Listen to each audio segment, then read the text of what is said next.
Bem, irmãos, deixa eu acertar a iluminação. Seja bem-vindo ao canal Palavras em Chamas, né? E nós vamos continuar lendo o Sermão do Monte.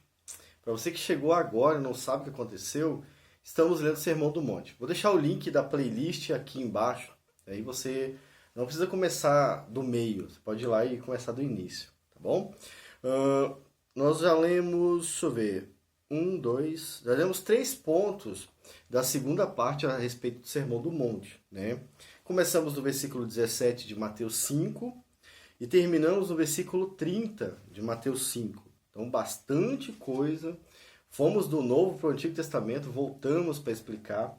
E Jesus continua, né, o sermão aqui de forma, assim, muito pedagógica para todos nós, principalmente para aqueles que não entendem ainda a relação entre a lei e o farisaísmo e a vontade de Deus.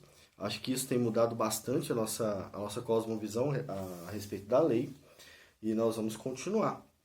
Hoje a gente vai falar sobre o divórcio e sobre os juramentos, né? O que Jesus ensinou, qual o sentido do texto e o que isso ensina pra gente hoje. Tá bom, irmãos? Então, vamos começar pelo divórcio. Mateus 5, versículo 31 e 32, dessa vez um texto bem menor. E depois a gente vai para o versículo 38 e 40.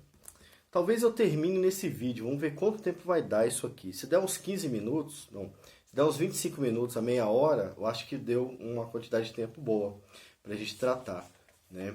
Então vamos lá. Bom, como é que funciona, caso você tenha chegado agora?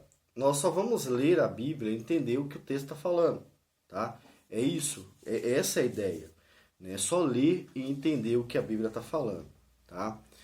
Se houver interpretação, vai ter que estar dentro da Bíblia. É um fator muito importante para mim. E vocês podem comentar nos comentários e fique à vontade para ouvir os outros estudos também. Mas é basicamente uma leitura, assim como a gente já fez. E tem várias leituras aqui. Acho que eu vou criar uma playlist de leitura da Bíblia também. Eu gosto muito de fazer isso aqui, né? A gente vai lendo e conversando, a gente vai entendendo melhor o texto, né? Então vamos lá, então. Abre a Bíblia de vocês aí para acompanhar. Eu estou lendo na ACF, mas se você quiser ler uma versão mais tranquila para você, fica à vontade, tá? Então, o texto do versículo 31 diz o seguinte: também foi dito. Vamos tentar recapitular aqui esse também foi dito antes de continuar. Por que também foi dito? Jesus está se referindo à lei dos fariseus. Eles que diziam. Os antigos que ele fala aqui eram os mestres que vieram ensinando essa tradição. Então, quando Jesus cita parte da tradição, parte da lei, muita gente vai achar que é a lei, explicitamente lei. Mas não, às vezes é um pouco da tradição. Os fariseus ocultavam parte da lei para ensinar o que eles queriam. Então, eles ocultavam, cortavam um pedaço e não ensinavam o restante, ou ensinavam um pedaço e incluíam material naquele pedaço da lei para ensinar o que eles queriam, distorcer as escrituras. Mas é dessa forma, quando Jesus fala, foi dito o quê? Quando ele diz esse foi dito, né, ou também foi dito, ele está dizendo a respeito do ensino dos fariseus, né, dos mestres da lei, que dominava o povo com seus ensinos. E, geralmente, esses ensinos eram baseados na Bíblia, mas era considerado tradição, aquilo que eles queriam acreditar de tudo que Deus tinha revelado. Então, quando ele diz aqui, também foi dito, né? Também foi dito. Esse também foi dito inclui o ensino dos fariseus. Muita gente acha que esse também foi dito é sobre Moisés. Não. A questão aqui é que se usava o texto de Moisés e se incluía material no texto de Moisés. Esta é a questão. Quando ele fala foi dito também, não está falando de Moisés, mas do ensino que era propagado naquela época. Tá bom? Ele está criticando os fariseus aqui. Também foi dito, qualquer que deixar a sua mulher, dê-lhe carta de divórcio. Horas, esta é a lei. Vamos ler o próximo texto. Eu, porém, vos digo que qualquer que repudiar sua mulher, a não ser por causa de fornicação, faz com que ela cometa adultério.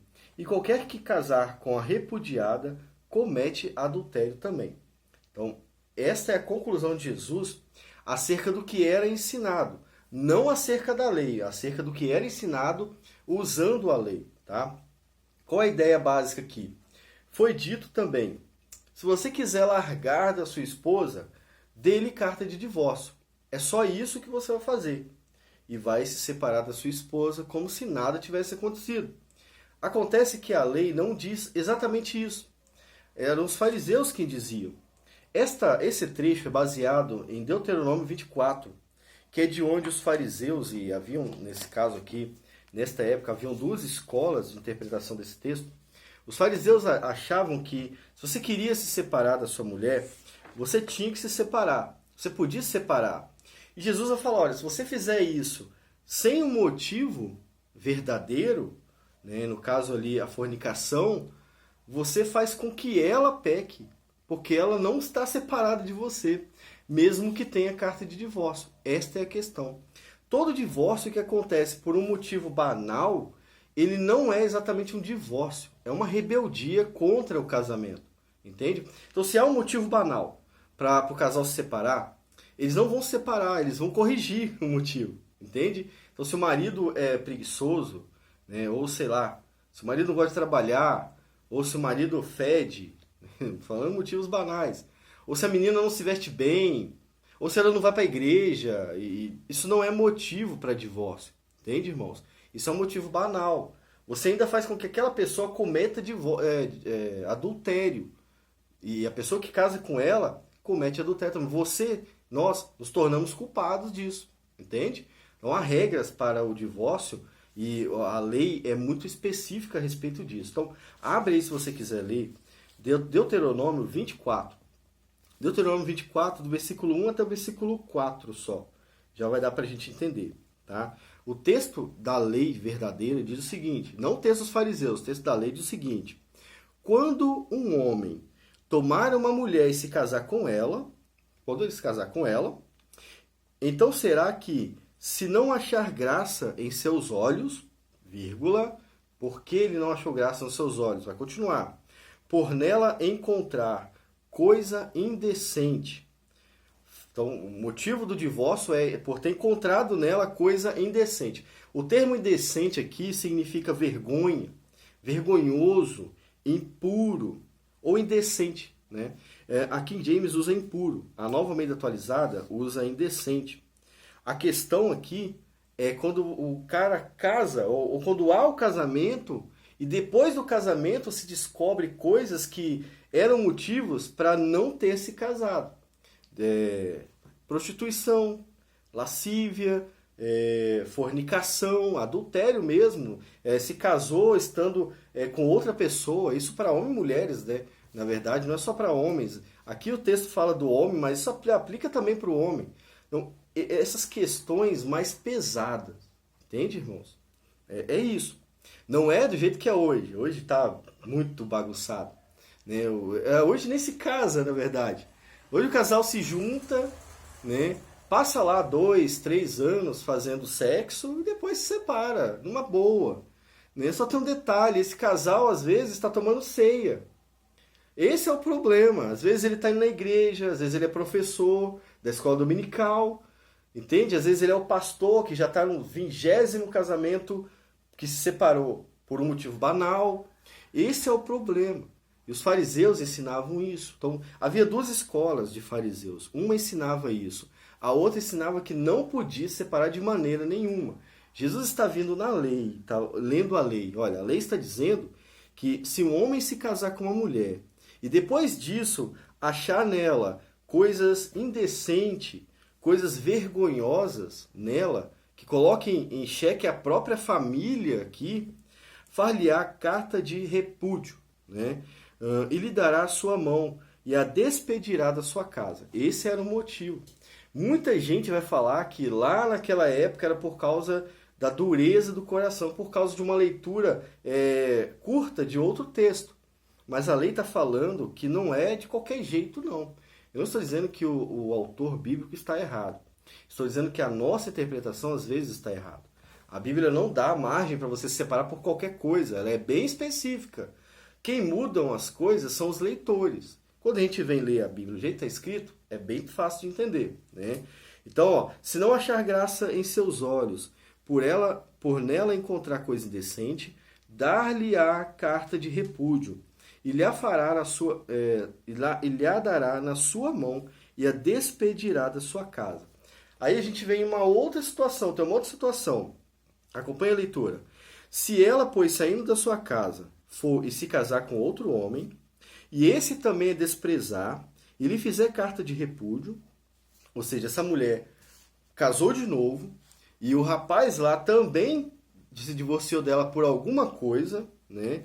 E a despedir da sua casa, ou se este último homem que a tomou para si por mulher vier a morrer, mesmo que o cara que estava casado morrer e ela ficar solteira ou viúva nesse caso, então seu primeiro marido que a despediu não poderá tornar a tomá-la para que seja sua mulher, depois que foi contaminada, pois é abominação perante o Senhor. Então, o que a lei dizia?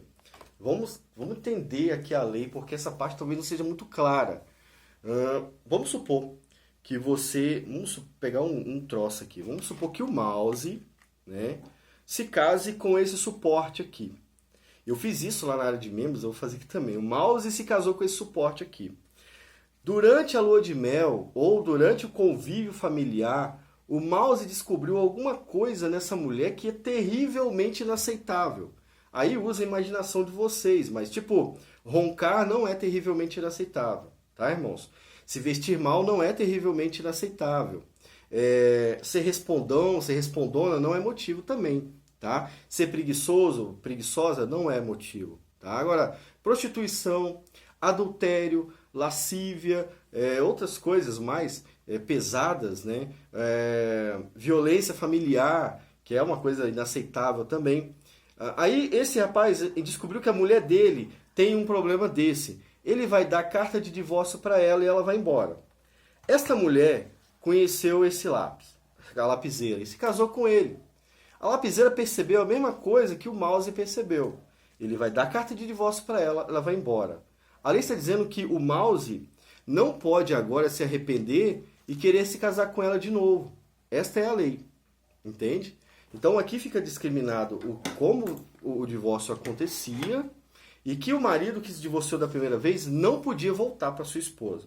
Esta é a questão. Os fariseus não usavam esse texto todo. Vocês viram que Jesus repetiu? Ele está repetindo o que os fariseus diziam. Também foi dito, lá no versículo 31, qualquer que deixar sua mulher, dê-lhe carta de divórcio. Olha como reduziu a lei. De repente faz todo sentido da carta de divórcio para qualquer coisa, né? Isso dentro do ensino do fariseu. E Jesus está falando, não é assim que funciona. Porque se isso acontecer, ele vai mostrar no versículo 32, eu, porém, vos digo que qualquer que repudiar sua mulher, a não ser por causa da fornicação, porque Jesus está se referindo à lei nesse caso, e a lei falava sobre isso, né? Se o motivo do fim do relacionamento não for algo como fornicação, não for algo pesadíssimo que justifique isso, essa pessoa que se divorciou coloca a vida da outra pessoa em risco e faz dela adúltera. E ela está correndo risco. Nenhum adúltero entrará no reino dos céus. Tá, irmãos? Nenhum adúltero entrará no reino dos céus. É claro, Deus pode perdoar, Ele perdoa quem se arrepende. Mas isso não pode ser praticado por um cristão. Esta é a questão. E Jesus está corrigindo aqui os fariseus e o povo que estava ouvindo. Não se separem por qualquer coisa. Não se divorciem por qualquer coisa. E há relatos de que eles se divorciavam para casar com mulheres mais novas. Olha aí o problema. E Jesus está dizendo que isso é errado. Qualquer que fizer isso coloca a vida da esposa em risco, coloca ela em pecado de adultério. E é claro, se o adúltero vai ser condenado e vai ser julgado por isso, seja lá qual for o julgamento que Deus aplicar para ele, a pessoa que fez ela entrar em adultério também vai ser julgado, tá, irmãos? Deus é justo. Ele não vai deixar o culpado como inocente. Não, você colocou a vida da sua esposa em risco, fez dela uma adúltera. Você fez dela uma adúltera. Você vai ser julgado por Deus também. Entende? Por isso que casamento e divórcio é uma coisa muito mais séria do que parece, tá bom? O próximo ponto, já gastamos 15 minutos do primeiro, né? Mas é assim mesmo, é gastar o tempo que precisar. Lemos a lei, lemos Jesus citando o ensino dos fariseus e vimos na lei o que a lei fala, né? O próximo ponto é a lei sobre os juramentos. A lei sobre os juramentos, ela não é muito estudada, né? O autor John Frame escreveu um artigo muito bom acerca disso no livro A Doutrina da Vida Cristã. E o que eu vou falar aqui tem como referência ele também, porque eu aprendi muito com ele. Mas o texto diz o seguinte, ó, isso está lá no versículo 33 ao 37. Outros sim, ou seja, assim também, né, ouvistes que foi dito aos antigos, não perjurarás, mas cumprirás os teus juramentos ao Senhor. Isso era parte do ensino. Não vai jurar para não cumprir. Jura e cumpra, tá? Eu, porém, vos digo que de maneira nenhuma jureis, nem pelo céu, porque é o trono de Deus, nem pela terra, porque é os cabelos dos seus pés, nem por Jerusalém, porque é a cidade do grande rei, dele mesmo, esse cara. Nem jurarás pela tua cabeça, porque não podes tornar um cabelo branco ou preto. Seja, porém, o vosso falar, sim, sim, não, não. Porque o que passar disto é precedente do mal, do maligno, algumas traduções vão falar. Agora percebe que Jesus fala o primeiro ponto correto, mas depois ele vai expandir a ideia dos fariseus. Lá em Mateus 23, nós lemos aqui no canal, Jesus ensina que os fariseus, os mestres da lei, ensinavam você a jurar por outras coisas que não fosse Deus. Esse era o problema dos fariseus aqui. Não é exatamente jurar alguma coisa por Deus, não é exatamente isso, mas desviar o foco. Não, eu juro pelo meu canal que eu vou cumprir tal coisa. Então você está fazendo errado. Está fazendo errado, não pode fazer isso. Primeiro porque você acaba criando uma idolatria, porque nós somos direcionados a jurar por Deus. Você colocou outra coisa no lugar de Deus. E eles faziam isso. Juravam pelo templo, jura pelo templo. Algumas pessoas tentavam jurar pelo dinheiro do templo. Não jura pelo dinheiro do templo, porque o dinheiro do templo é santo. Os fariseus pensavam assim. Mateus 23 vai ajudar a compreender melhor. Jesus, por isso, ele vai expandir a ideia, porque o primeiro ponto não é errado. Se você vai jurar, cumpre. Se você prometeu, cumpre. Isso é correto. Agora, o jeito como eles faziam era errado. Falar, eu, porém, vos digo que de maneira nenhuma jureis, nem pelo céu, jura pelo céu para não se jurar por Deus, né? Para não pecar contra Deus, peca contra o céu, né? Nem pelo céu, porque é o trono de Deus, nem pela terra, porque é o escabelo dos teus pés. O John Frame vai ensinar isso de forma muito didática e muito aplicativa. Você jurando pelo céu, você está jurando por Deus, sem perceber. Então você jurando por qualquer coisa e não cumprindo, você descumpre algo que foi jurado para Deus. Porque o céu pertence a Deus, a terra pertence a Deus. Então você está jurando para coisas que pertencem a Deus. Além de ser idolatria, é pecado contra o próprio Deus. É usar o nome de Deus em vão, de forma disfarçada, subliminarmente, digamos assim, né? Esse texto, ele veio possivelmente de Levítico 19. Então vamos dar uma lida lá em Levítico 19 para entender o que o texto fala. Levítico 19, 12. E Êxodo 20 também. Êxodo 20 é o resumo, né? Deixa eu pegar aqui. Êxodo 20, versículo 7, diz o seguinte: não tomarás o nome do Senhor teu Deus em vão. Então você tem aqui o não tomar, né? Não use o nome de Deus em vão. Toda vez que vocês juram por Deus ou por qualquer coisa, vocês estão tomando o nome dele para garantir alguma coisa que vocês mesmos não vão cumprir. Vocês estão tomando o nome de Deus em vão. E o texto continua. Porque o Senhor não terá por inocente o que tomar o seu nome em vão. É uma sentença duríssima, né? E justíssima também. Lá em Levítico, a gente tem esse ponto também da lei. Levítico 19, versículo 12. Nem jurarei falso pelo meu nome, pois profanarás o nome do teu Deus. Eu sou o Senhor. Isso também é como uma blasfêmia contra Deus. É como profanar o nome do Deus. Vai olhar o significado do termo profanar. É por isso que nós gostamos da ACF. Ela traz palavras com significado e peso teológico, né? Você vai profanar o nome de Deus jurando em vão. E é justamente isso que os fariseus faziam. Não jura por Deus, para você não pecar literalmente contra Deus, né? Eram literais demais, né? Eram muito literais mesmo. Até acerca da vinda de Jesus, não era o Jesus, porque ele não era um governador, né? Era literal, totalmente literal. Não jura por Deus, jura pelo templo, jura pelo altar, menos por Deus. Assim você se livra do compromisso, garante alguma coisa, né? Geralmente quando você jura por alguma coisa, você está tentando ganhar tempo, né? Tipo, alguém te cobra uma coisa, você jura que vai cumprir aquilo. Se livrou da responsabilidade temporariamente. E aí você vai e não cumpre. Né? Você pecou contra Deus. Essa é a questão. E Jesus estava ensinando isso para o povo e serve para a gente também. Seja o nosso sim, sim, e o nosso não, não. Isso lembra muito também aqueles teólogos que estão no mundo e na teologia. No catolicismo e na teologia, sabe? São reformados, mas gostam do catolicismo. Eles estão no lugar... eles não concordam com o erro, mas estão dentro do erro, sabe? Eles não são sim ou não. Eles são mais ou menos, né? Eles são mornos. Esta é a questão. E isso também vai explicar muito o texto lá de Apocalipse. Eles são mornos, eles não são nem sim, nem não, né? Eles só estão ali tentando escorregar para ganhar mais tempo. E essas pessoas aí estão pecando a respeito desse texto aqui. Seja, porém, o vosso falar sim, sim, não, não. O vosso falar aqui não é só o que você fala, porque quando você fala alguma coisa, você está garantindo que faz aquilo, ou que age daquela forma. Então você vai falar aí de como o político deveria ser, por exemplo, estamos em época de eleição, todo mundo tem uma opinião sobre como tem que ser a política. Agora, você do jeito que você fala que tem que ser a política?